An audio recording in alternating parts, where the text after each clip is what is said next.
Hola, muy buenas a todos y a todas, bienvenidos y bienvenidas a un nuevo encuentro. El día de hoy voy a hacer un encuentro muy integrativo, ya que estoy repasando y estudiando para mi primer parcial de una materia que es titulada Clínica Infanto-Juvenil o de niños y adolescentes.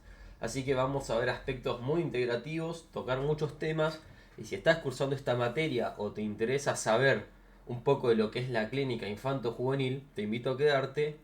Va a ser un episodio largo, un poco repetitivo, pero lleno de información. Así que empecemos.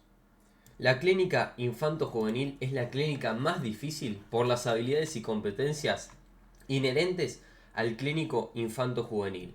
Al convertirse en psicólogos infanto-juveniles nos estaremos convirtiendo automáticamente en terapeutas sistémicos, porque siempre vamos a trabajar con lo que se llama la triada. La triada está compuesta por tres puntos: la escuela, el equipo terapéutico interdisciplinario y el sistema familiar. En la escuela se incluyen también otras actividades extracurriculares. La noción de triada entonces se refiere a la incorporación de múltiples perspectivas y elementos en el proceso terapéutico. Este concepto implica la interacción entre la escuela, el equipo terapéutico y el sistema familiar para comprender y abordar las problemáticas. La triada reconoce la influencia de diversos contextos en el comportamiento y las dinámicas tanto del niño como familiares, permitiendo una intervención más holística y colaborativa. El equipo terapéutico, compuesto por profesionales de diferentes disciplinas, trabaja en conjunto con la familia y en algunos casos con la escuela para explorar y modificar los patrones de interacción que contribuyen a estas dificultades. Esta colaboración entre diferentes sistemas y actores facilita un enfoque integral y eficaz en la terapia familiar. Entonces quedémonos con este concepto de triada, que es escuela, equipo terapéutico y sistema familiar, donde se van a revisar la interacción, vamos a buscar una intervención holística y colaborativa comprendiendo el contexto total, y se busca explorar y modificar los patrones interaccionales y relacionales. Otro concepto importante es el desarrollo normotípico. Tiene que ver con hitos o conductas que son esperables en cierto momento del desarrollo de una persona a cierta edad. O sea, son patrones esperables y que va variando dentro de un espectro. O sea, el desarrollo normotípico se refiere al desarrollo típico o estándar de una persona. Es decir, el proceso de crecimiento y maduración que se considera dentro de parámetros normales en términos de habilidades cognitivas, emocionales, sociales y físicas. El desarrollo normotípico comprende los hitos o conductas esperadas en ciertos momentos del desarrollo infantil, establecidos en función de la edad. Estos hitos representan patrones variables dentro de los parámetros normales de crecimiento y maduración, como decía, en áreas cognitivas, emocionales, sociales y físicas. Se consideran pautas generales, pero pueden variar ligeramente en cada niño. Por ejemplo, el caminar a los 12 meses, el subir escalera a los 18 meses y correr a los 2 años son hitos típicos, aunque algunos niños pueden alcanzarlos antes o después dentro de un rango aceptable de variabilidad. Entonces, ¿con qué nos tenemos que quedar con este concepto de desarrollo normotípico? Que es un proceso de crecimiento y maduración, que tiene ciertos parámetros normales en términos de habilidades, tanto cognitivas, emocionales, sociales y físicas, que los hechos o conductas son esperadas en función de cierta edad y que los patrones son variables dentro de parámetros que se consideran esperables de crecimiento y de maduración. Después tenemos los duelos en adolescentes.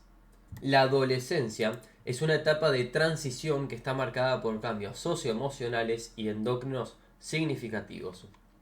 Estos cambios pueden generar desregulación emocional, pero es importante comprender también que no todos los adolescentes experimentan duelos o dificultades emocionales de una misma manera. La adolescencia es un periodo de transformación física, emocional y social, donde los jóvenes se enfrentan desafíos y cambios significativos, tanto en identidad y relaciones sociales. También puede aparecer la desregulación emocional, o sea, los cambios hormonales y las presiones sociales pueden provocar desregulación emocional en algunos adolescentes, manifestándose en estados de ánimo fluctuantes, en irritabilidad y dificultades para gestionar emociones intensas. Tenemos que tener como terapeutas una mirada compasiva a través de la comprensión y el apoyo para atravesar y acompañar esos desafíos que impone el duelo y la adaptación de los cambios en esta etapa adolescente. Como decíamos, hay diferencias individuales. Cada adolescente experimenta la adolescencia de una manera única, por lo que es importante no generalizar ni estigmatizar las reacciones emocionales. Acá la comunicación abierta y el entendimiento mutuo van a ser claves para fomentar un ambiente de comprensión y apoyo familiar. Entonces, con esta parte de duelos en adolescentes tenemos que quedarnos con los siguientes puntos. La adolescencia es una etapa de transición marcada por cambios socioemocionales y endocrinos significativos, que la adolescencia es un periodo de transformación física, emocional y social, que puede aparecer como estilo de afrontamiento o como reacción frente a todo lo que le pasa, la desregulación emocional, que va a haber diferencias individuales en cuanto al duelo y que tenemos que tener una mirada compasiva como terapeutas. Habilidades del terapeuta. ¿Qué son las habilidades terapéuticas del psicólogo? Las habilidades terapéuticas del psicólogo son aquellas habilidades que nos permiten construir una buena relación con el cliente, transmitiendo valores como la confianza en uno mismo, la motivación, el conocimiento, el aprendizaje y la enseñanza de técnicas útiles para la solución del problema concreto que tenemos delante. Algunas habilidades son la empatía, la escucha activa, la asertividad, el autocontrol, la flexibilidad mental, el conocimiento técnico y la creatividad. Esta parte de habilidades terapéuticas, quedémonos con estas ideas. Nos permiten construir una buena relación con el cliente, van a ser útiles para la solución del problema concreto que tenemos delante. Y como ejemplo, la empatía y la escucha activa. Después tenemos que tener conocimiento sobre la infancia. O sea, conocer los cambios en el desarrollo desde el nacimiento hasta la adultez. Es algo que le compete al terapeuta. Estos conocimientos nos van a hacer comprender mejor el mundo de los niños y ser capaces de empatizar mejor con ellos y con los adultos que lo acompañen. 1. Conocer todos los cambios que se han producido y se van a producir desde el nacimiento hasta la edad adulta, incluyendo la primera infancia, la infancia tardía, la adolescencia y la mayoría de edad. 2. Identificar si el niño o niña está siendo concebido como un mini adulto. Los pequeños no procesan ni perciben las cosas igual que las personas adultas y desarrolladas. Tercero, tener en cuenta los periodos de atención de los niños. Considerar los periodos de atención de los niños durante las sesiones, siendo conscientes de que en edades muy tempranas estos suelen ser más cortos, lo que va a influir tanto en la planificación y duración de las actividades terapéuticas. 4. Los derechos de privacidad son diferentes a los de la terapia adulta, ya que al ser menores de edad hemos de responder siempre ante el tutor a cargo y mantener la confidencialidad dentro de los límites establecidos por la ley y la ética profesional. 5. Tener un interés genuino en aquellas cosas que le interesan a la infancia del momento, o sea, mostrar un interés auténtico en las actividades, intereses y pasatiempos que son relevantes para los niños en el momento presente, lo que facilita la conexión y la construcción de una relación terapéutica sólida. Por ejemplo, interesarse por la película favorita del niño. Entonces, en este punto de los conocimientos de la infancia, tenemos que quedarnos con estos 5 puntos. Conocer los cambios que se han producido y se van a producir desde el nacimiento hasta la edad adulta, identificar si el niño o niña está siendo concebido como un mini adulto, tener en cuenta los periodos de atención de los niños, tener en cuenta que los derechos de privacidad son diferentes a los de la terapia adulta y tener un interés genuino en aquellas cosas que interesan a la infancia del momento. Los periodos de atención que nos van a interesar a priori son de 6 a 10 años. Ya voy a explicar por qué. 6 años son de 12 a 30 minutos. 7 años de 14 a 35 minutos. 8 años de 16 a 40 minutos. 9 años de 18 a 45 minutos y 10 años de 20 a 50 minutos. Habilidades terapéuticas del psicólogo con el niño o adolescente.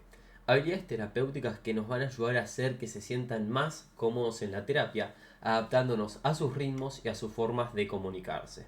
1. Control del habla infantil. Ajustar el lenguaje y la forma de comunicarse para que los niños se sientan cómodos en la terapia, utilizando un tono amigable, una velocidad del habla adecuada y una terminología comprensible según la edad del paciente. 2. Tiempo de atención. reconocer que el tiempo de atención de los niños es limitado y utilizar estrategias terapéuticas que mantengan su interés, como juegos, actividades creativas, conversaciones relacionadas con sus intereses y experiencias. Y 3. Capacidad de relacionarse con el entorno del niño, o sea, desarrollar la habilidad de comprender el contexto en el que se desenvuelve el niño, incluyendo familia, escuela y entorno social, lo que facilita la comprensión de los desafíos y la identificación de soluciones adaptadas a la situación específica. O sea, las habilidades del terapeuta con el niño adolescente son tres: control del habla infantil, el tiempo de atención y la capacidad de relacionarse con el entorno del niño. Después tenemos habilidades terapéuticas del psicólogo con los padres. El padre y la madre van a ser dos elementos fundamentales en la terapia infantil. Esto implica que vamos a tener que ganarnos la confianza tanto de la persona que demande la terapia como del niño o niña en cuestión. Esta habilidad es fundamental para conseguir entrar al sistema familiar y trabajar sobre la alianza terapéutica. Primero, la confianza se trabaja sesión a sesión. Segundo, hay que ganarse la confianza del niño, que nos va a ayudar a ganarnos la confianza del adulto, porque así demostramos un compromiso genuino con el bienestar del menor. Tercero, mostrar interés genuino por los problemas que lo afectan y aquellas cosas que le interesan.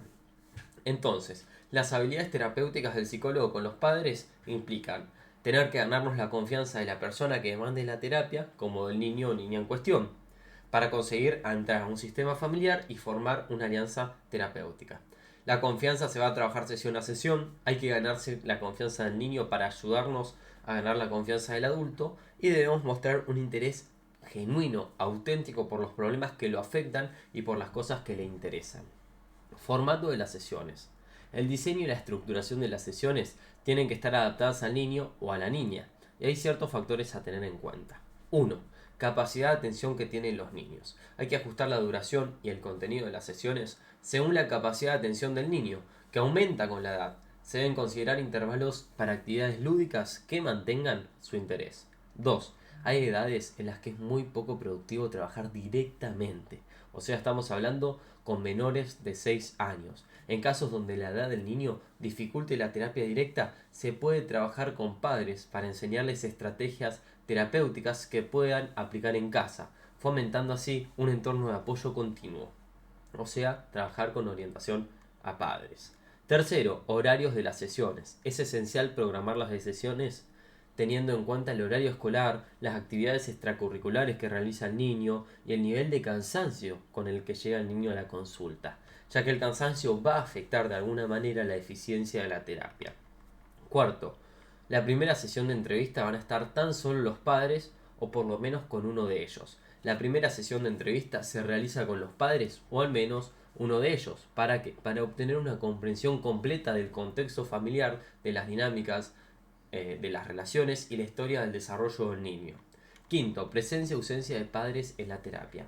La decisión de la presencia de los padres en las sesiones terapéuticas depende del bienestar del niño y de la eficacia del tratamiento, considerando si su presencia contribuye positivamente al proceso terapéutico o si es necesario trabajar individualmente con el niño.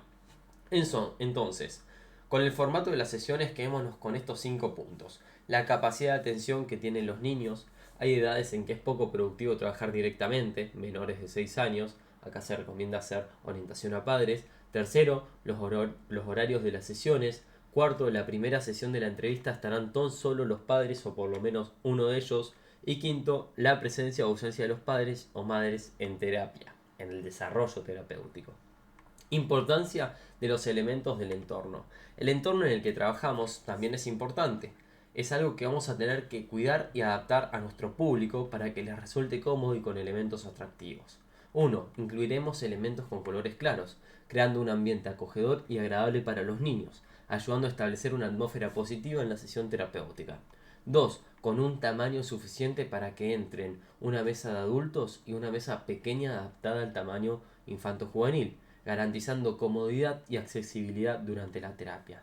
3. La iluminación ha de ser suficiente, lo que puede influir positivamente en el estado de ánimo y la atención de los niños. 4.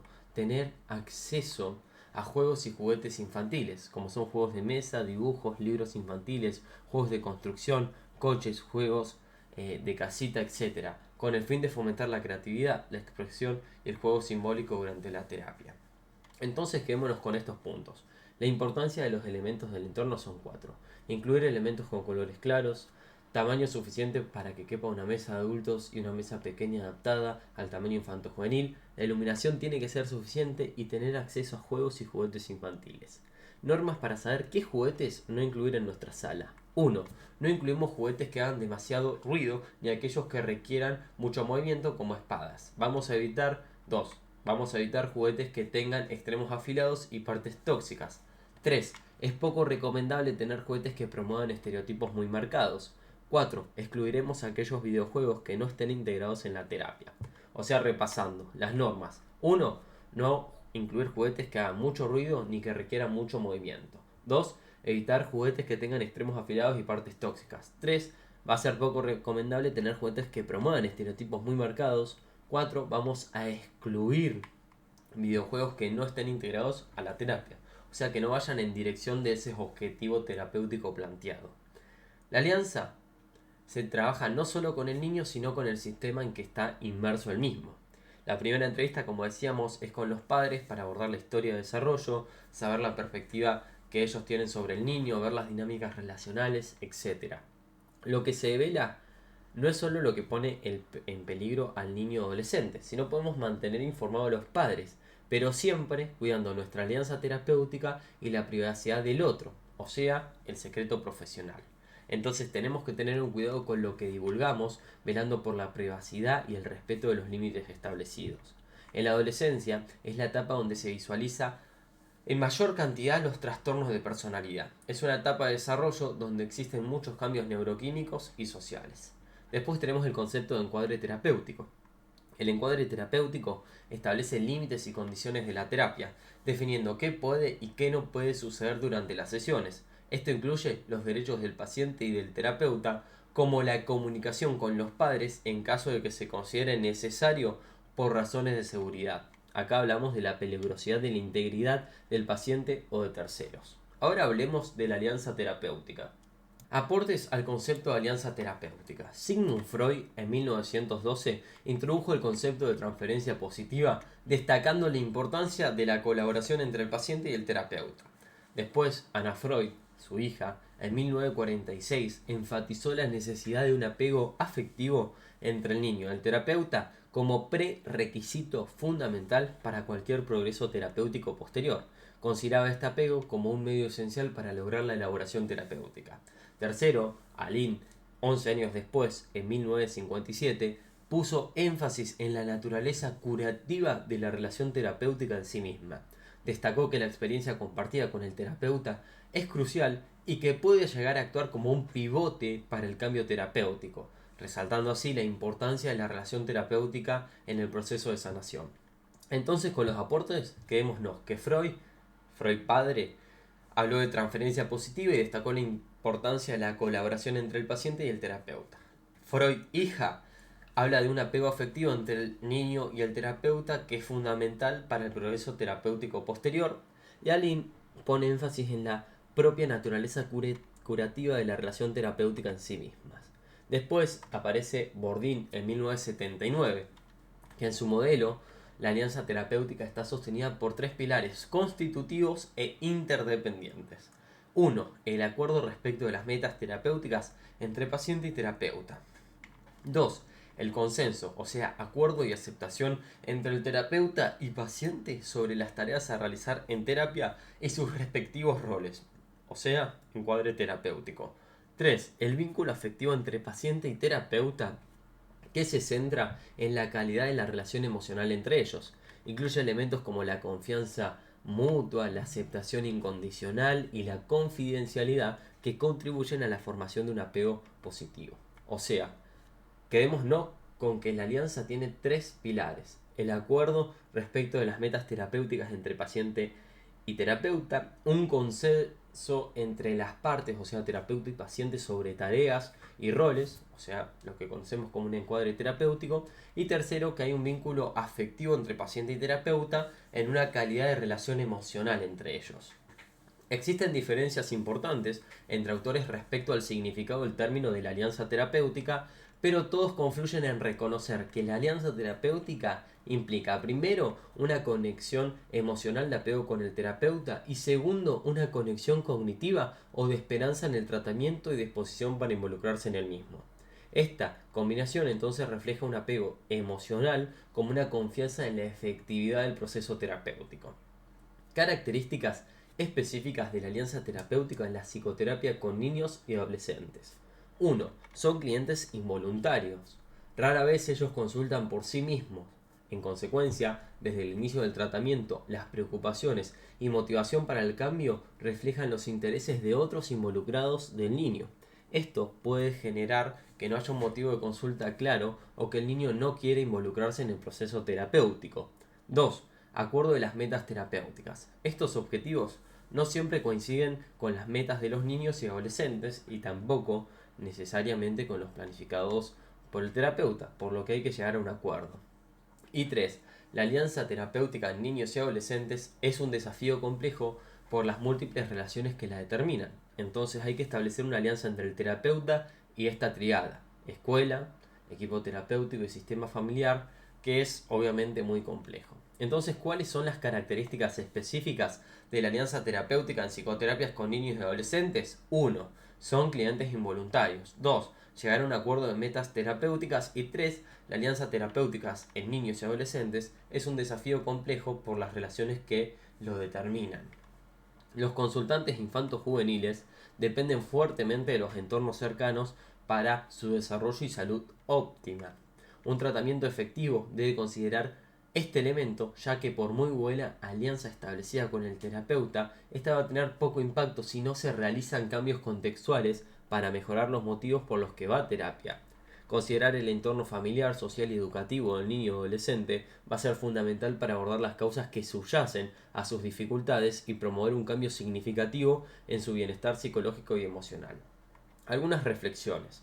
Para poder entonces formar inicialmente la alianza, se va a requerir 1. Una escucha activa junto con un encuadre explícito del proceso terapéutico, o sea, los roles, las tareas y las expectativas claras. 2. Sostener una relación real con los niños y adolescentes a través de la sinceridad y autenticidad. 3. Ampliar la conceptualización de la alianza que va más allá de la relación tradicional entre paciente y terapeuta, integrando a los padres o adultos responsables y considerando la relación conjunta. 4. Atender desafíos de involucrar múltiples perspectivas en relación a esas metas terapéuticas.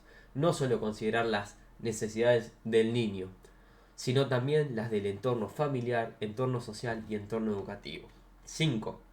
La alianza terapéutica con los padres es significativa para predecir el cambio terapéutico.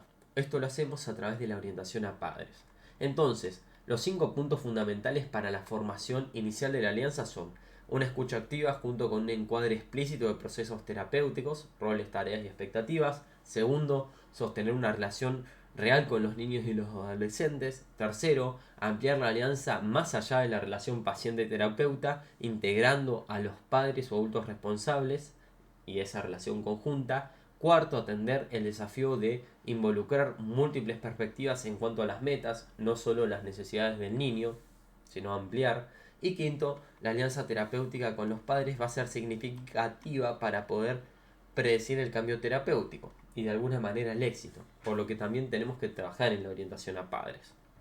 Tratamientos basados en la evidencia. ¿Qué son las PBE? Las PBE es la psicoterapia basada en evidencia. Y esto es un método heurístico en evolución constante, es decir, un procedimiento que afina y perfecciona la práctica clínica mediante las estrategias de búsqueda sistemática de información. Estas estrategias facilitan el análisis del problema, especificando qué se conoce y qué se desconoce de él, observando las diferentes partes que lo componen o a partir de un diagrama que lo describa y permita tomar decisiones con mayor precisión y seguridad. Las PBE son un enfoque terapéutico entonces que utiliza la búsqueda de manera sistemática de la información para mejorar la práctica clínica, pudiendo identificar y analizar los problemas con precisión y seguridad y sobre todo evidencia. Por ejemplo, un psicólogo puede utilizar las psicoterapias basadas en evidencias para trabajar o tratar a un paciente con ansiedad. El psicólogo puede buscar estudios que demuestren qué terapias son más efectivas para reducir síntomas de ansiedad, como lo es la terapia cognitivo-conductual. Luego un psicólogo puede aplicar estas terapias al paciente evaluando continuamente el progreso para asegurarse de que la terapia está funcionando. Ejemplos de las terapias basadas en evidencia. 1. Terapias cognitivos conductuales, TCC, terapia de aceptación y compromiso, ACT, terapia dialéctica del comportamiento, TDC, terapia de juego, terapia familiar sistémica. Y hay muchísimas más.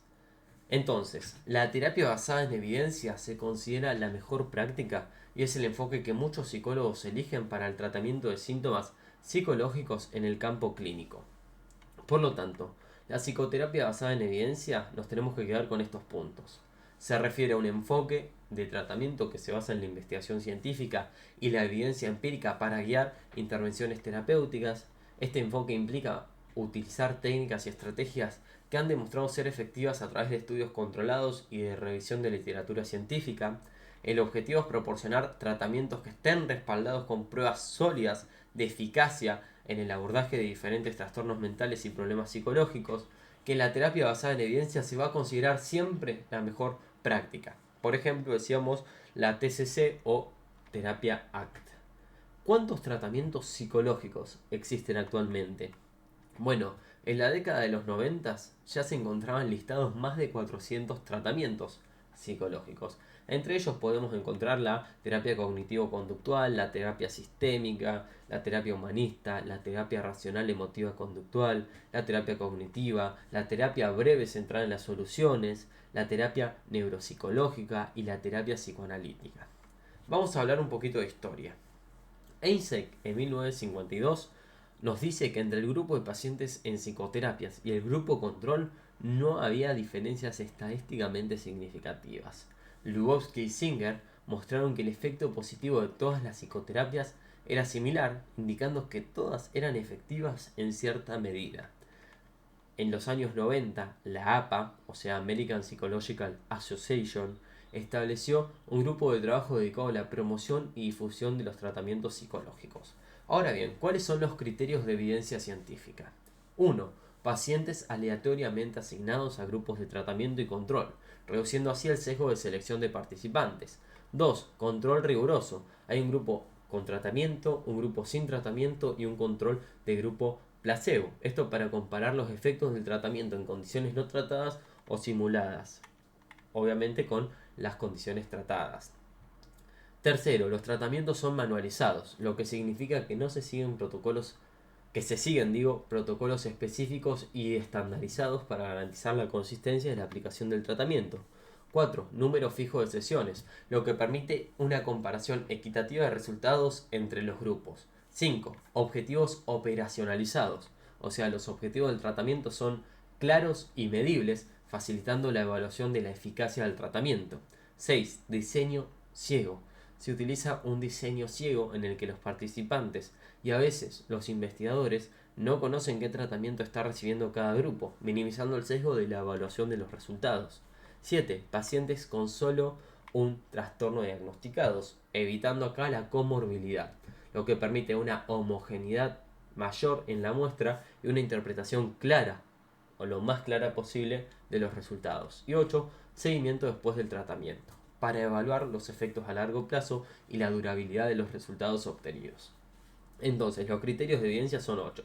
Pacientes aleatoriamente asignados a grupos de tratamiento y control, control riguroso de los grupos de tratamiento con los de sin tratamiento y grupos placebos, los tratamientos son manualizados, hay un número fijo de sesiones, hay objetivos operacionalizados, se utiliza el diseño ciego, hay pacientes con solo un trastorno diagnosticado y hacen un seguimiento después del tratamiento.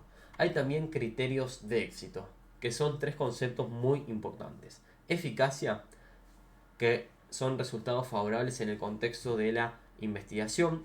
La efectividad, que son resultados favorables en la práctica clínica habitual. Y eficiencia, que son buenos resultados al menor coste posible. Entonces, eficacia se va a referir a obtener buenos resultados o más bien resultados favorables dentro del contexto de investigación, donde evaluamos la capacidad de un tratamiento o intervención para lograr objetivos bajo condiciones controladas y rigurosas. efectividad, que implica lograr resultados favorables en la práctica clínica habitual, o sea, en entornos de atención psicológica reales y variadas. Y tercero, eficiencia, que se relaciona con la obtención de buenos resultados al menor coste posible. En este contexto, la eficiencia se evalúa en términos de relación entre los recursos utilizados y los resultados obtenidos, buscando maximizar beneficios con los recursos disponibles. Aclaraciones. La no mención de un tratamiento no significa que no sea eficaz, sino que no se han hecho pruebas científicas suficientes de su eficacia, o sea, de resultados favorables en la investigación, para respaldar su eficiencia. Buenos resultados coste-beneficio en comparación con otros tratamientos que no han sido estudiados o que han sido más estudiados y validados científicamente. Se han propuesto también elementos diferentes que influyen en la eficiencia, o sea, mejores resultados coste-beneficio de los tratamientos. Y estos elementos son la alianza terapéutica, la cohesión de grupo, la empatía, la búsqueda de consenso y la colaboración. Vamos a ver un ejemplo de una PBE basada en TEA, que es trastorno del espectro autista. El análisis aplicado de la conducta, también conocido como ABA por sus siglas en inglés, es una terapia que ayuda a los niños con autismo a adquirir habilidades y a mejorar el aprendizaje y reducir ciertos comportamientos problemáticos como pueden ser las autolesiones. Esto implica un análisis funcional de las posibles causas de las dificultades del niño y el uso de principios de comportamiento para poder identificar factores que mejoren la calidad de vida tanto en la escuela, el hogar, la clínica o la comunidad donde desarrolle su vida social. ABA tiene casi un siglo de existencia a sus espaldas y se desarrolla a partir de la ciencia del aprendizaje y la conducta, o sea, de la interacción de una persona con su ambiente. Como cualquier ciencia, ha evolucionado con el conocimiento y la experiencia, o sea, su eficacia, resultados favorables en la investigación científica, ha sido respaldada por cientos de estudios y es la formación que más evidencia acumula en la mejora de actividades de la vida diaria, el rendimiento académico y las habilidades de comunicación en este trastorno del espectro autista. Hablemos ahora de la TCC infanto-juvenil. La terapia cognitivo-conductual se interesa 1. Por comprender la forma de interpretar los hechos y las experiencias y 2. Por identificar y modificar las distorsiones o los déficits que se producen en el transcurso de ese procesamiento cognitivo. Modelo cognitivo. Primero, trabaja con creencias y esquemas cognitivos nucleares cristalizados durante la niñez a partir de la experiencia. O sea, son patrones de pensamiento arraigados que se desarrollan a lo largo de la vida a partir de experiencias significativas. Segundo, trabaja con sucesos importantes que activan esas creencias y esquemas cognitivos nucleares. Tercero, los esquemas cognitivos van a desencadenar supuestos cognitivos tanto de la realidad, del futuro y del uno mismo. Cuarto, los supuestos generan pensamientos automáticos que ocurren como respuestas a esas situaciones específicas que obviamente van a configurar esos supuestos cognitivos. Y quinto, los pensamientos automáticos van a inducir una serie de respuestas, tanto emocionales, conductuales como somáticas. O sea, los pensamientos automáticos van a inducir a respuestas o a conductas, tanto de emoción, conductas somáticas y conductas propiamente dichas del mundo exterior. Modelo cognitivo, entonces, quedémoslo con que trabaja 5 puntos. Las creencias y esquemas cognitivos nucleares que se cristalizan a partir de la niñez y de la experiencia. Segundo, trabaja con sucesos importantes que activan creencias y esquemas cognitivos nucleares. Tercero, los esquemas cognitivos desencadenan ciertos supuestos cognitivos. A su vez, los supuestos cognitivos generan pensamientos automáticos. Y por último, los pensamientos automáticos van a inducir a una serie de respuestas, tanto emocionales, conductuales como somáticas. Entonces, el modelo cognitivo va a tratar 5 grupos diferentes de síntomas, que son síntomas psicológicos, síntomas emocionales, síntomas conductuales, síntomas cognitivos y síntomas interpersonales. Y va a analizar esos 5 grupos de síntomas con 4 o a través de 4 variables, que son las variables de historia y desarrollo, las variables de contexto cultural, las variables y estructuras cognitivas y las variables y antecedentes de consecuencias conductuales. Acá es pertinente recordar el triángulo de Aaron Beck que dice: Lo que pienso afecta cómo me siento y cómo actúo. Cómo me siento afecta cómo actúo y lo que pienso. Y cómo me comporto afecta cómo me siento y lo que pienso. Entonces la TCC infanto-juvenil se va a centrar en ayudar a los niños y adolescentes a identificar y cambiar estos patrones de pensamiento disfuncionales para mejorar su bienestar emocional y su comportamiento. Los déficits cognitivos y las distorsiones cognitivas. La terapia cognitiva considera que la psicopatología va a ser resultado de determinadas condiciones del procesamiento cognitivo. La psicopatología va a estar asociada a distorsiones o a sesgos cognitivos. Entonces va a tener dos tipos de intervenciones. Primero, las intervenciones terapéuticas dirigidas al tratamiento de estas distorsiones cognitivas, que van a tener por objeto primero aumentar la conciencia del niño respecto de sus cogniciones y creencias y esquemas que son disfuncionales e irracionales, y segundo, que se pueda facilitar esa comprensión respecto a qué efectos tienen esas cogniciones tanto en su conducta como emociones. Y segundo, va a tener intervenciones terapéuticas cognitivos conductuales dirigidas a los déficits cognitivos, que van a tener por objeto principalmente enseñar nuevas habilidades cognitivas. Modelos de trabajo. 1. Formulación y psicoeducación. Primero, la comprensión del problema del paciente y la provisión de información educativa relevante para abordarlo. Segundo, observación y registro de pensamientos automáticos y distorsiones cognitivas del paciente. Tercero, identificación y distorsiones de déficit cognitivos. 4. Evaluación de los pensamientos y desarrollo de procesos cognitivos alternativos. Acá evaluamos la veracidad y la utilidad de los pensamientos y promovemos la generación de alternativas más adaptativas. 5. Aprendizaje de nuevas habilidades cognitivas enfocados en el entrenamiento de técnicas de resolución de problemas, de toma de decisiones y de habilidades sociales. 6. Educación emocional. Proporcionar información y estrategias para comprender y regular las emociones de una manera saludable. 7. Observación y registro de emociones. 8. Autodominio emocional, o sea, el desarrollo de habilidades de regulación emocional. 9. Establecimiento de objetivos y reprogramación de actividades, para establecer metas terapéuticas y planificar actividades que promuevan justamente su logro. Entonces, en nuestro modelo de trabajo de la TCC vamos a trabajar en 9 puntos. Formulación y psicoeducación, observar y registrar pensamientos automáticos y distorsiones cognitivas del paciente, identificar las distorsiones y déficits cognitivos, evaluar los pensamientos y el desarrollo de procesos cognitivos alternativos, o sea, la reestructuración cognitiva básicamente. Quinto, aprendizaje de nuevas habilidades cognitivas. Sexto, educación emocional. Séptimo, observación y registro de emociones. Octavo, autodominio emocional, o sea, desarrollo de la regulación emocional. Y 9. Establecimiento de objetivos y reprogramación de actividades. Evaluación e intervención con niños. Los modelos de evaluación e intervención que se propician son los que marcan los modelos sistémicos e integrales, en donde se afirma la dialéctica del sujeto con su entorno, reconociendo la interacción dinámica entre individuo y su entorno. El modelo de evaluación e intervención sistémico integral implica incluir muchas categorías y elementos para dar un abordaje y una explicación coherente y adecuada que lleven a un tratamiento efectivo. ¿Qué elementos o categorías integran estos modelos? Son 7: la cognición, la afectividad, la emoción, el comportamiento, la adaptación, las características socioculturales y el contexto. Todo esto lo vamos a integrar para evaluar las siguientes cuestiones: sus capacidades, sus habilidades, sus destrezas, su desarrollo proximal, o sea, el avance en habilidades y capacidades próximas a alcanzar, el desempeño actual de sus procesos, o sea, el nivel de funcionamiento actual del niño, y por último sus funciones, como la integración perceptiva, la percepción sensorial, el lenguaje, la memoria, la resolución de problemas, etc. De la evaluación. Primero, una evaluación contextualizada. Se evalúa considerando el contexto específico del individuo. Segundo, selección de objetivos y variables claras. Definición clara de los objetivos de la evaluación y las variables a medir. Tercero, evaluación multivariable al problema presentado.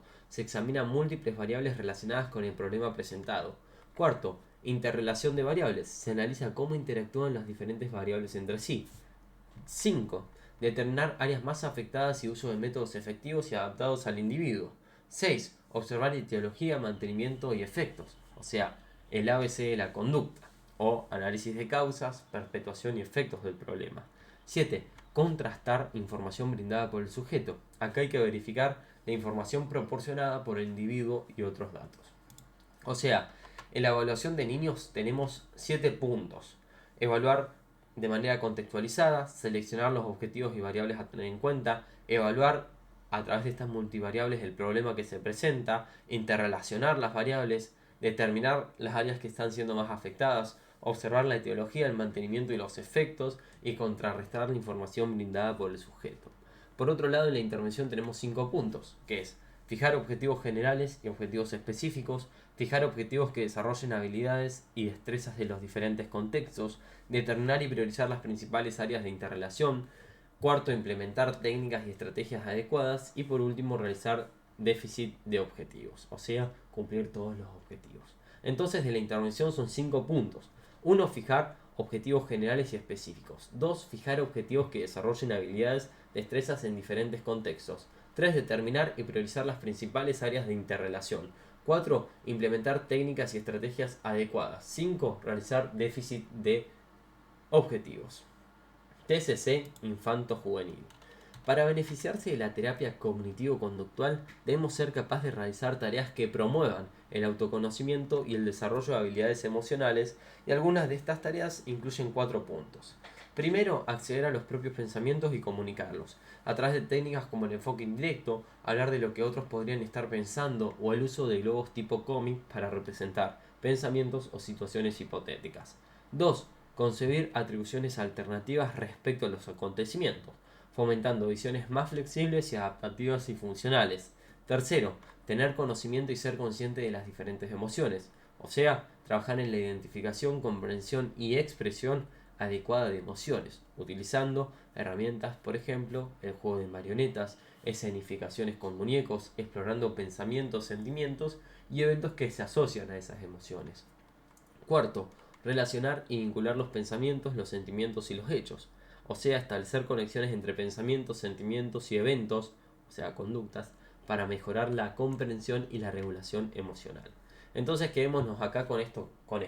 Se van a dar o proponer tareas que promuevan el autoconocimiento y el desarrollo de habilidades emocionales, donde hay 4 puntos a tener en cuenta. Acceder primero a los propios pensamientos y comunicarlos. 2. Conseguir atribuciones alternativas respecto a los acontecimientos. 3. Tener conocimiento y ser consciente de las diferentes emociones.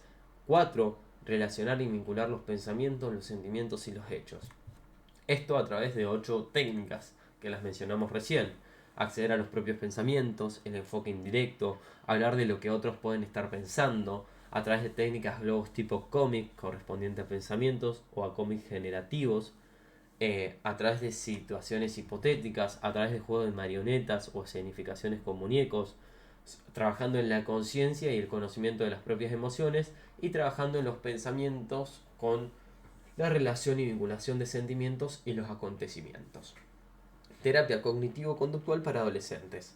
Para el trabajo con adolescentes vamos a tener que tener en cuenta algunas cuestiones o dificultades que se nos pueden presentar. Primero, reconocer el egocentrismo de los adolescentes. Segundo, fomentar la colaboración, donde el adolescente se siente escuchado y valorado, promoviendo así una visión y una participación activa en el proceso del tratamiento. Tercero, fomentar la objetividad, ayudar al adolescente a examinar pensamientos y emociones de una manera objetiva. Cuarto, fomentar preguntas socráticas para explorar y desafiar los pensamientos automáticos y las creencias irracionales del adolescente. 5. Cuestionar el pensamiento dicotómico, promoviendo una visión más equilibrada y realista de las situaciones. Sexto, implicar e incluir a otras personas significativas o importantes, por ejemplo a padres, familiares o amigos cercanos. Para el trabajo con adolescentes, entonces debemos tomar algunas cuestiones o dificultades. Reconocer el egocentrismo de los adolescentes, fomentar colaboración, fomentar objetividad, fomentar preguntas socráticas, cuestionar el pensamiento dicotómico, implicar e incluir a otras personas significativas e importantes. ¿Cuáles son los motivos de consulta más frecuentes que nos encontramos en estas clínicas? Primero, consultas por niños poco comunicativos, consultas relacionadas con niños que tienen dificultades para comunicarse verbalmente o expresar emociones de manera adecuada. Segundo, consulta por pacientes difíciles. Se requiere entonces una visión más compleja y un enfoque más especializado porque pueden venir con psicopatologías complejas y acá hay un trabajo más extenso para mejorar la adherencia al tratamiento. Tercero, consulta por no asumir responsabilidades respecto al cambio de comportamientos o de situaciones problemáticas. Cuarto, consulta para determinar el papel que van a cumplir los padres. Padres que buscan orientación sobre el papel en su proceso de tratamiento frente a los hijos, incluyendo en cómo apoyarlos de una manera efectiva y respetuosa. Quinto, consultas por problemas familiares importantes. Sexto, consulta por dificultades para acceder a los pensamientos. Séptimo, consulta por no hacer tareas para la casa. Dificultades para completar las tareas o los ejercicios que se asignan por varios sistemas como es el escolar o actividades extracurriculares como también del tratamiento. 8. Consultas por capacidades cognitivas o habilidades verbales limitadas. Y 9. Consulta por intervenciones breves. Entonces, los motivos de consulta más frecuentes son consulta por niños poco comunicativos, consulta por pacientes difíciles, consulta por no asumir la responsabilidad respecto al cambio, consulta para determinar el papel que van a cumplir los padres, consulta por problemas familiares importantes, consulta por dificultades para acceder a pensamientos, consulta por no hacer tareas para casa, consulta por capacidades cognitivas y habilidades verbales limitadas y consulta por intervenciones breves. Los padres en la psicoterapia de los niños. Tenemos las relaciones primordiales, que tienen que ver con una interacción entre los padres y el hijo, son relaciones exclusivas y fundamentales, tienen que ver también con un sostén de la existencia y los cuidados primarios y se basan en una construcción de ideas de quién se es, de cómo se debe ser y se atribuyen significados a las propias experiencias y situaciones que se viven. Después tenemos las relaciones secundarias, que tienen que ver con una ampliación de las relaciones sociales, constituyen vínculos afectivos con otras personas, contribuyen a la identidad del sujeto y se establecen sobre la base de las relaciones primordiales, o sea, se reeditan los modelos de relación establecidos por las figuras primordiales. Entonces, las relaciones primordiales tienen que ver con la interacción entre padres y el hijo. Las relaciones secundarias tienen que ver con la ampliación de relaciones sociales. Las relaciones primordiales tienen que ver con relaciones exclusivas y fundamentales, mientras las relaciones secundarias constituyen vínculos afectivos con otras personas. Las relaciones primordiales son un sostén de existencia y de cuidados primarios. Las relaciones secundarias contribuyen a la identidad del sujeto.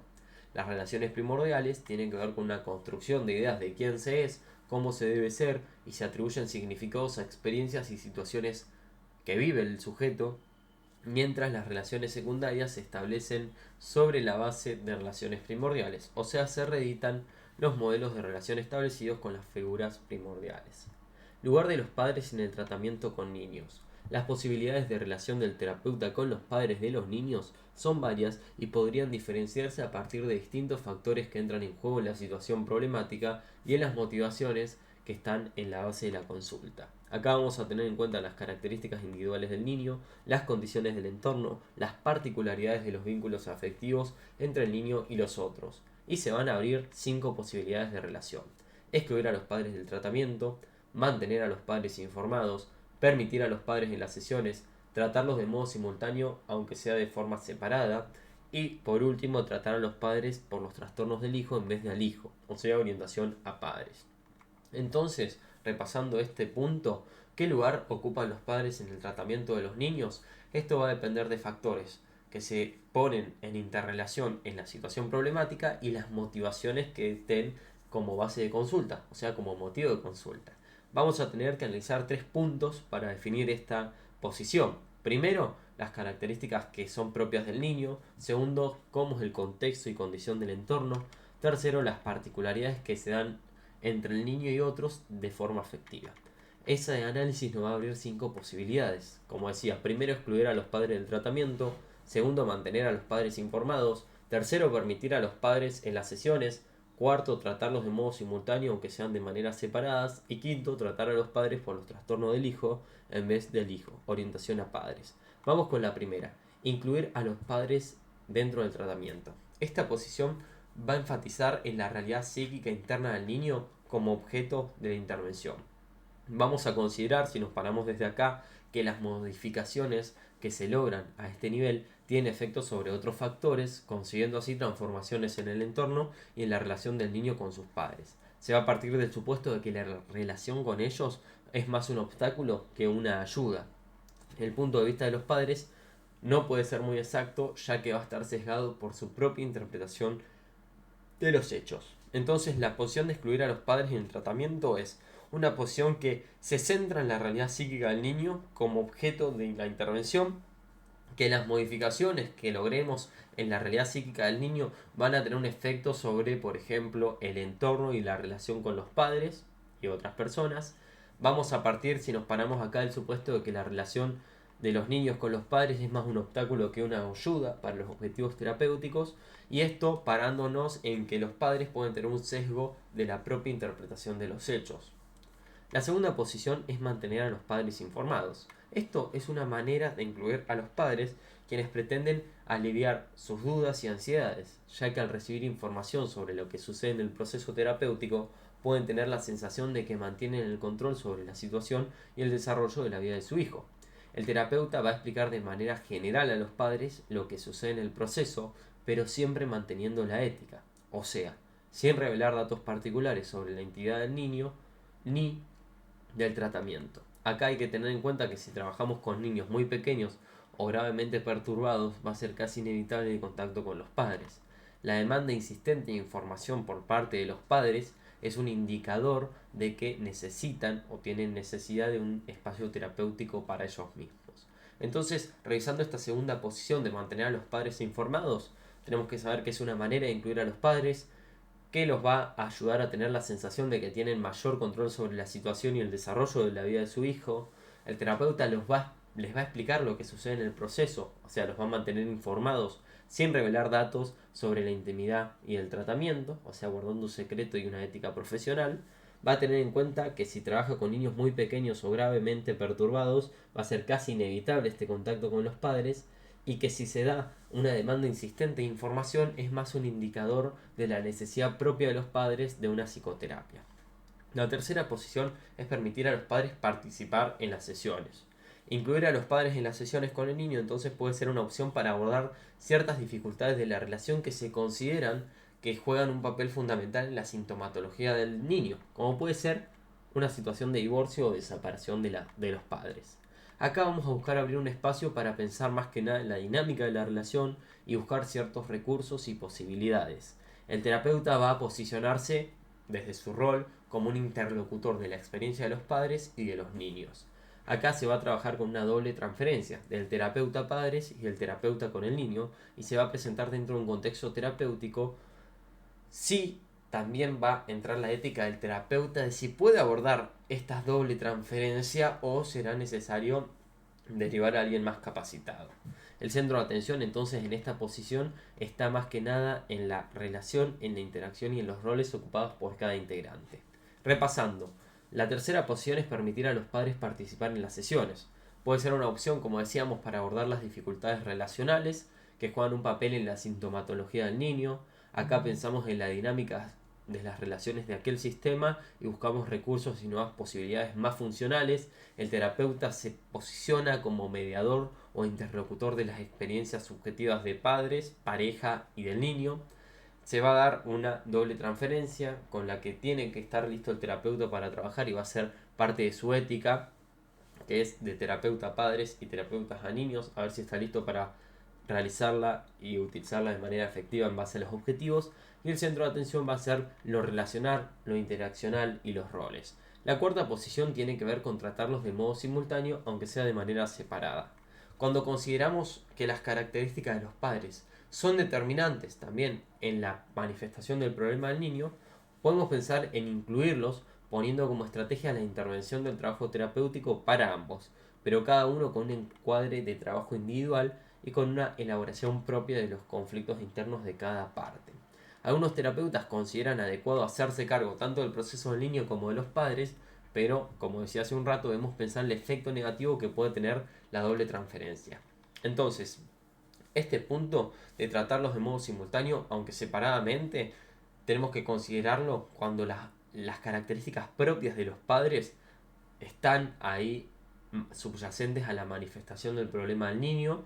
Podemos pensar en incluirlos en una terapia de manera individual y separada como una estrategia de intervención para alivianar la sintomatología y solucionar el problema del niño, cada uno con un encuadre de trabajo individual.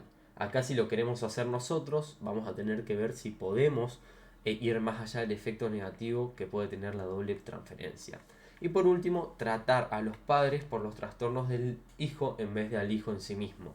Esta es una opción para tener en cuenta como una propuesta de intervención cuando consideramos que las dificultades del niño se juega un papel importante o juega un papel más importante que la propia presión externa de los medios o sistemas. Y acá también va a haber una situación conflictiva interna del niño como un base de ese problema.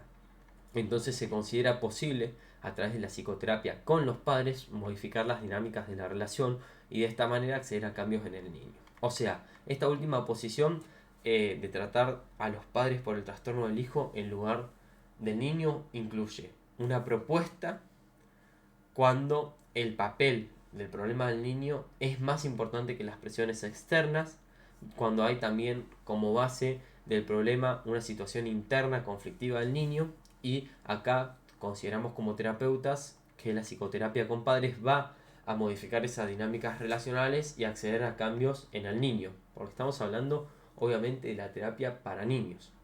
Entonces vamos a resumir obviamente estos 5 puntos. Dijimos, primero, excluir a los padres del tratamiento. Esto vamos a fijarnos en la realidad psíquica interna del niño como objeto específico de la intervención. Vamos a hacer que las modificaciones que se generan en la realidad psíquica del niño tengan efectos en otros factores, consiguiendo que se hagan transformaciones en el entorno y la relación del niño con sus padres.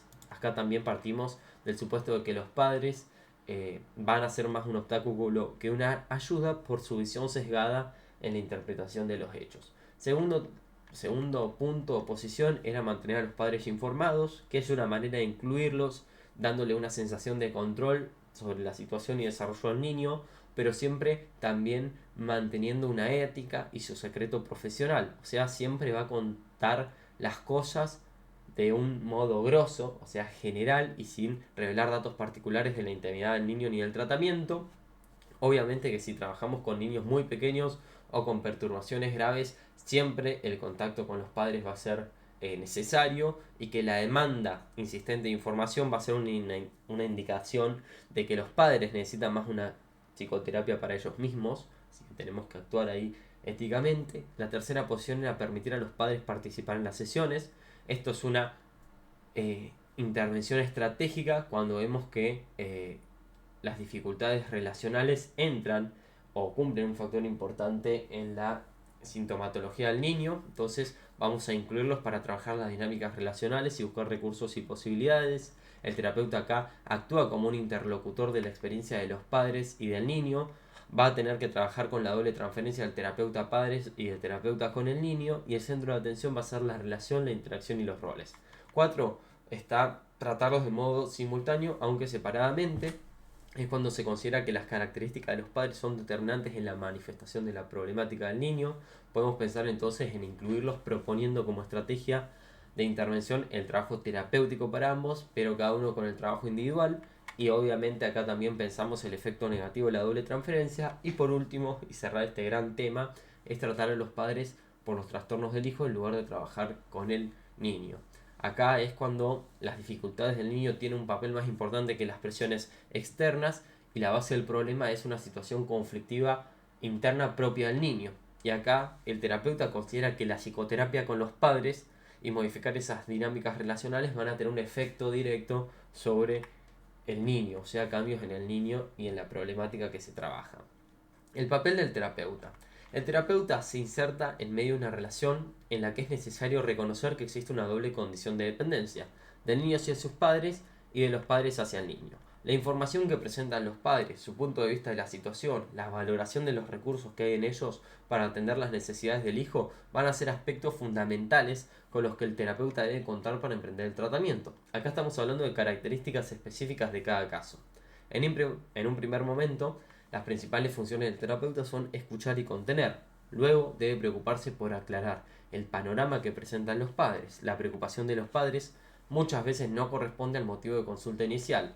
Es pasar de un rol más pasivo a uno más activo. Por otro lado, promueve un lugar de reflexión, de pensamiento sobre lo que le sucede al hijo, a ellos mismos como padres y al sistema familiar. O sea, orienta.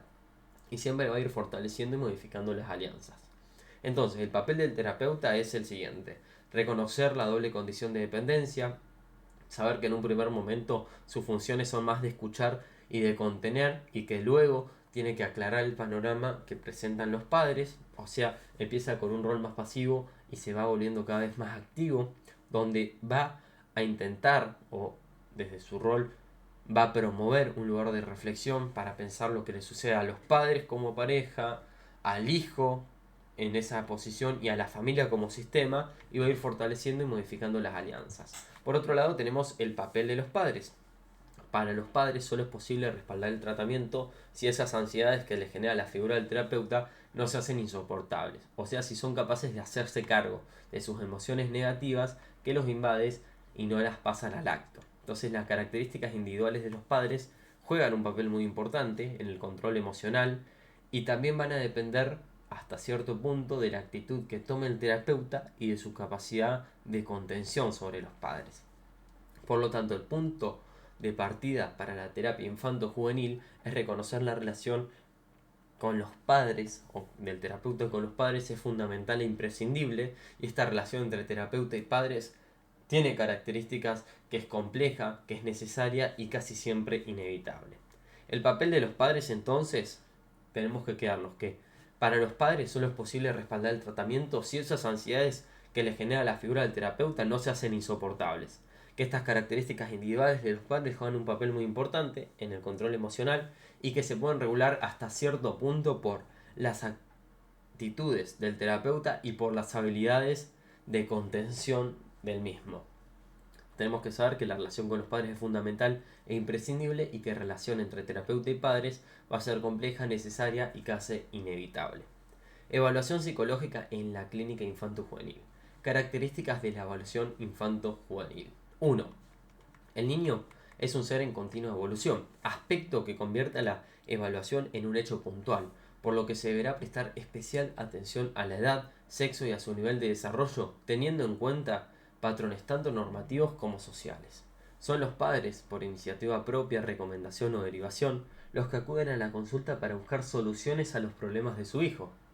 Y vamos a tener varias variables en cuenta, como niveles de tolerancia, la existencia de problemas psicológicos en alguno de los padres, las percepciones sobre el desarrollo del niño y las habilidades sobre la solución de problemas. Tercero, tenemos la plasticidad. La plasticidad es propia de la etapa infantil, ya que en ocasiones favorece a que el contexto familiar se moldee en comportamientos inadecuados en el niño, siendo producto de la relación entre distintos miembros de la familia. Ejemplo de esto pueden ser berrinches o utilización de malas palabras. Cuarto, los problemas de comportamiento del niño se pueden producir en distintos contextos, como casa, colegio, actividades extracurriculares. Cuando los problemas se producen en el colegio, por ejemplo, la información puede ser recabada por medio de diversos instrumentos, como registro de observación, cuestionarios, autorregistros. 5. Ética del profesional evaluador. 1. Mantener confidencialidad de la información. 2.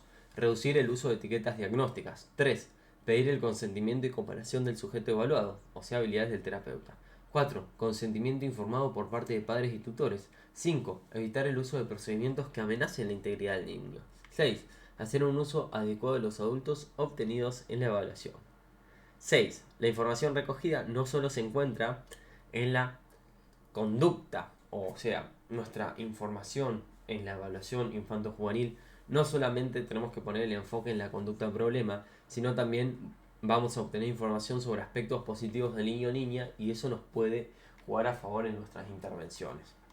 Entonces, la característica de la evaluación infanto-juvenil son 7, que voy a decir. El niño es un ser en continua evolución y es un aspecto que convierte la evaluación en un hecho puntual, por lo que se deberá prestar especial atención a la edad, sexo, al nivel de desarrollo, teniendo en cuenta patrones normativos como sociales. Son los padres, ya sea por iniciativa, recomendación o derivación, los que acuden a la consulta para buscar solución a los problemas de su hijo. Vamos a tener que tener en cuenta la plasticidad, también saber que los problemas de comportamiento del niño se pueden producir en distintos contextos, como sea casa, colegio, actividades extracurriculares. Va a entrar en juego también la ética del evaluador, y saber también que la información que vamos a recoger no solo nos vamos a centrar en conductas problemas, sino vamos a ampliar la visión y obtener información sobre aspectos positivos del niño. Después tenemos el desarrollo evolutivo. Atención, es imprescindible centrar la atención del niño y conocer sus limitaciones. Es muy importante entonces informar del motivo de la entrevista y de qué se va a hacer. 2. Cognición social, interacción social. A partir de los 3 años es cuando el niño inicia esa capacidad de conversar. 3. Sinceridad. La diferencia entre verdad y mentira se establece en torno a los 4 años. Se puede explicitar al inicio de la entrevista que el niño puede decir que prefiere no hablar de un tema antes que mentir sobre él. 4. Lenguaje. El desarrollo total del lenguaje aparece en torno a los 4 años y medio, aunque sigue aumentando su vocabulario, atender a la capacidad de comprensión del niño. 5. Comprensión de emociones. Desde los 3 años, los niños pueden identificar emociones sencillas, llegando a los 11 años entendiendo emociones más complejas. 6. El recuerdo. Según aumenta la edad, mejora la calidad del recuerdo y la cantidad de información recordada. A la hora de obtener recuerdo, entonces va a ser imprescindible que el sujeto esté motivado y eso es una labor muy importante del terapeuta. Y 7. El concepto de sí mismo. A partir de los 8 años, tiene una clara idea de sí mismo y por lo tanto se le puede preguntar sobre la percepción que tiene de ello. Entonces el desarrollo evolutivo tiene 7 puntos. Atención, cognición social, sinceridad, lenguaje, comprensión de emociones, recuerdo y concepto de sí mismo. Habilidades del terapeuta. 1. Conocer las pautas básicas del desarrollo infantil. 2. Tener habilidades específicas, tanto lúdicas de comunicación como temas infantiles para favorecer la implicación del niño en la evaluación. 3. Conocer factores socioculturales y expectativas educativas, demandas y criterios de la familia y contexto escolar. 4. Tener habilidades para el manejo de ciertas situaciones complejas. 5. Tener habilidades para crear un ambiente cordial que facilite la adherencia de los adultos y de los niños a la evaluación. Entonces las habilidades del terapeuta son 5. Conocer las pautas del desarrollo infantil, tener habilidades para favorecer la implicación de los niños en la evaluación. Tercero, conocer los factores socioculturales y las expectativas de los distintos sistemas que pertenece el niño y la familia. 4. Tener habilidades para el manejo de situaciones complejas. Y 5. Tener habilidades para crear un ambiente cordial que facilite la adherencia de los adultos a la evaluación. Concepciones diagnósticas. Sistemas de clasificación categorial, DCM y CIE. Estos nacen de un consenso de expertos. Hay una revisión de la literatura y hay criterios de inclusión y exclusión de las categorías.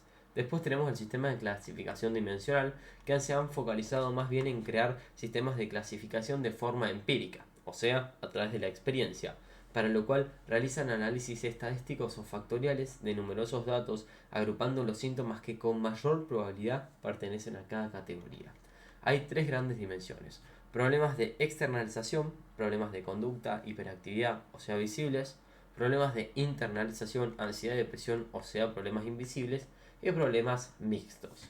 Instrumentos. Los instrumentos para la evaluación clínica son numerosos. Entre ellos tenemos la entrevista padre, los test psicológicos o proyectivos, las escalas, las entrevistas con el niño y las observaciones. La selección de instrumentos para evaluar obviamente depende del objetivo de la evaluación, de las características del sujeto como son edad, sexo, habilidades, del contexto y de la formación del terapeuta. Entrevista. Es la técnica fundamental del método clínico y aporta elementos de gran interés, como es el motivo de consulta, permite conocer la historia del niño, favorece la alianza, sirve para planificar la batería de test a aplicar, es un medio de observación directa. La valorización global de la entrevista nos lleva a establecer principales hipótesis diagnósticas. Inventarios, escalas y cuestionarios. Son aplicados por el evaluador a los padres, maestros o al propio niño y tienen distintos formatos como ítems, preguntas, checklists y escalas.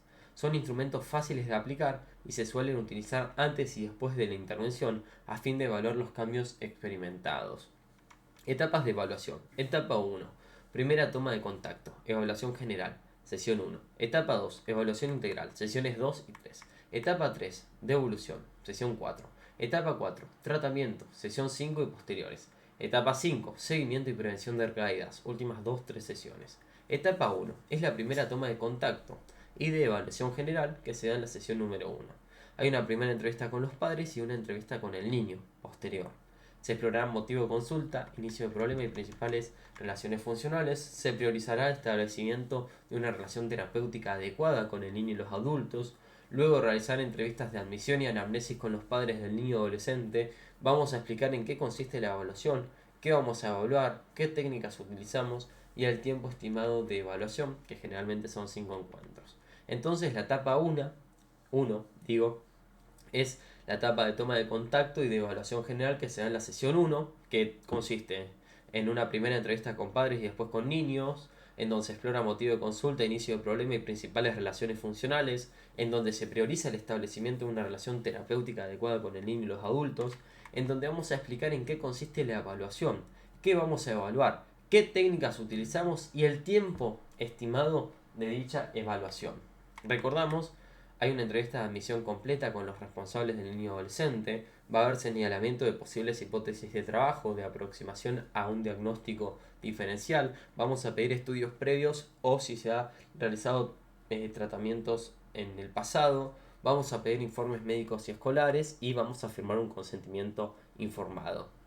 Objetivos de la entrevista: recoger el motivo de consulta, aspectos relevantes de la historia del problema. Segundo, crear alianzas terapéuticas y resolver dudas sobre la terapia. Tercero, aclarar los objetivos de la intervención.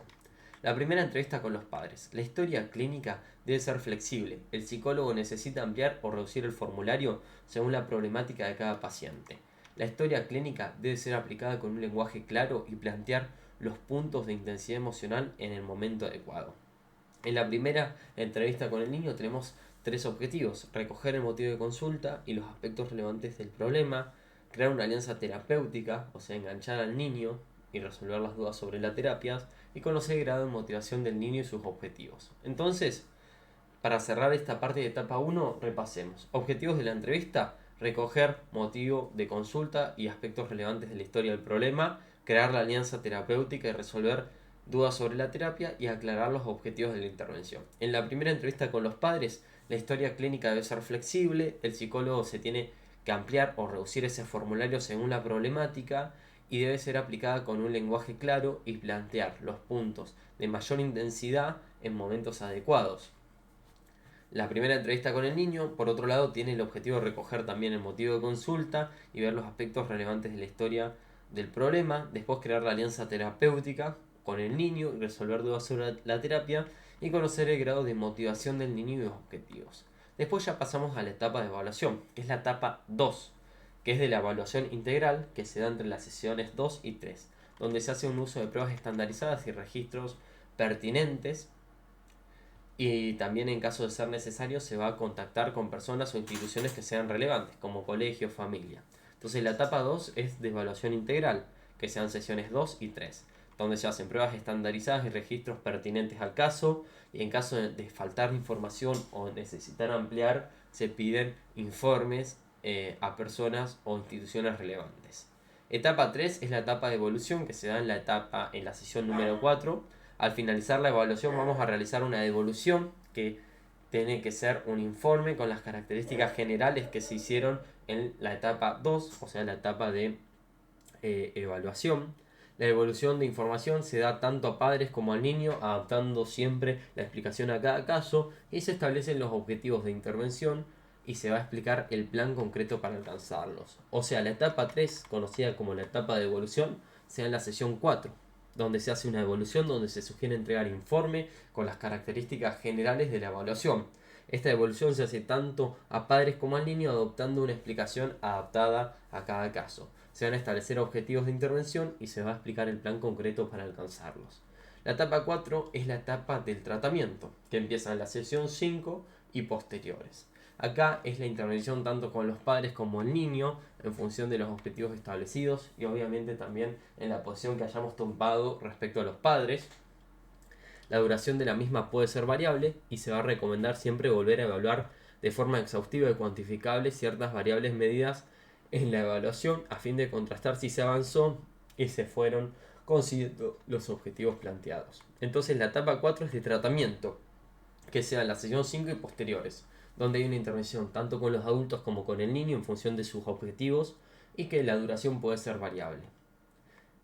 Y por último tenemos la etapa número 5, que es de seguimiento y prevención de recaídas, que son las últimas 2-3 sesiones.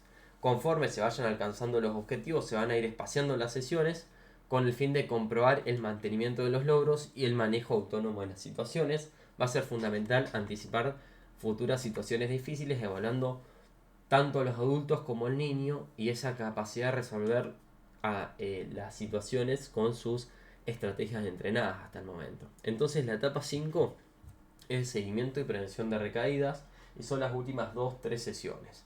Entonces, conforme se van alcanzando los objetivos, se espacian las sesiones para comprobar si se mantienen los logros y cómo es el manejo autónomo de la persona con esas situaciones problemáticas.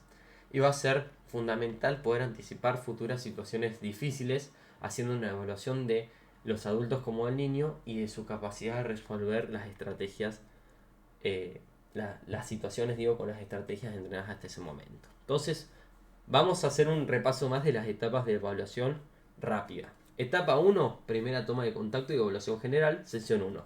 Etapa 2, evaluación integral, sesiones 2 y 3. Etapa 3, devolución, sesión 4. Etapa 4, tratamiento, sesión 5 y posteriores. Etapa 5, seguimiento y prevención de recaídas, últimas 2 y 3 sesiones. En la etapa 1, o sea, de primera toma de contacto y evaluación general, que sea en la sesión 1, tenemos una primera entrevista con los padres y después con el niño. Exploramos motivo de consulta, inicio del problema, principales relaciones funcionales. Priorizamos el establecimiento de la relación terapéutica adecuada con el niño y los adultos. Explicamos en qué consiste la evaluación, qué evaluaremos, qué técnicas utilizamos y el tiempo estimado de la evaluación. Después pasamos a la etapa 2, que es la evaluación integral, que son sesiones 2 y 3. Acá se hacen el uso de pruebas estandarizadas y registros que se consideren pertinentes. En caso de ser necesario, se va a contactar con personas o instituciones relevantes como colegios, familias, etc. Después se pasa a la etapa de evolución. Vamos a hacer una evolución donde entregamos un informe con las características generales de la etapa 2 y etapa 1. La evolución de la información se lleva a cabo a los padres como al niño, adaptando la explicación a cada caso. Obviamente acá también en la devolución se van a establecer los objetivos de la intervención y se va a explicar cuál va a ser el plan para alcanzar esos objetivos. Después la etapa 4 tiene que ver con el tratamiento que se da a partir de la sesión 5 y posteriores. Es la intervención tanto con los adultos como el niño en función de los objetivos que se establecieron y la duración del tratamiento, o sea de la etapa 4, va a ser variable por diversos contextos y personas, porque cada persona es único y cada contexto también es único. Va a haber personas que la etapa 4 de tratamiento sea más rápida, más efectiva, y otras que sea más lenta y menos efectiva, o que sea más lenta en tiempo, pero igual de efectiva. Y por último tenemos la etapa 5, que es de seguimiento y prevención de recaídas, que son las últimas 2-3 sesiones, que es que conforme se van alcanzando los objetivos, se van espaciando las sesiones con el fin de comprobar el mantenimiento de los logros y el manejo autónomo de situaciones. Acá va a ser fundamental poder anticipar las situaciones difíciles, evaluando que tanto los adultos como el niño serían capaces de resolverlas con las estrategias entrenadas hasta ese momento. Dentro de la batería diagnóstica también vamos a sugerir tener un encuentro con el niño adolescente, que obviamente este encuentro depende de la edad y de las competencias de comunicación para poder realizarlo, donde vamos a escucharlo y acordar con él o ella que se va a trabajar. Vamos a tener que observar una hora de juego o interactuar con algún juego libre de mesa y reglado. Vamos a contar con pruebas proyectivas como pueden ser el dibujo libre, el dibujo de la familia, HTP.